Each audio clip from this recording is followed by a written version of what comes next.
What is a sound that really annoys you? For me, it's babies crying.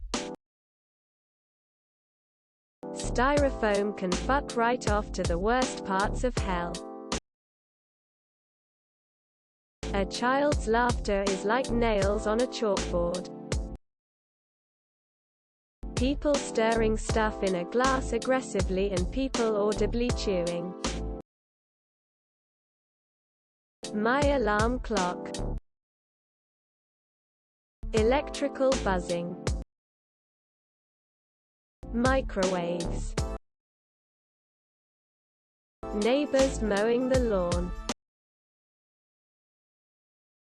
Cardboard scraping cardboard. Lord have mercy on my soul. The screeching sound of chalk on a board. People with really loud cars or motorcycles. We get it, you have a vehicle.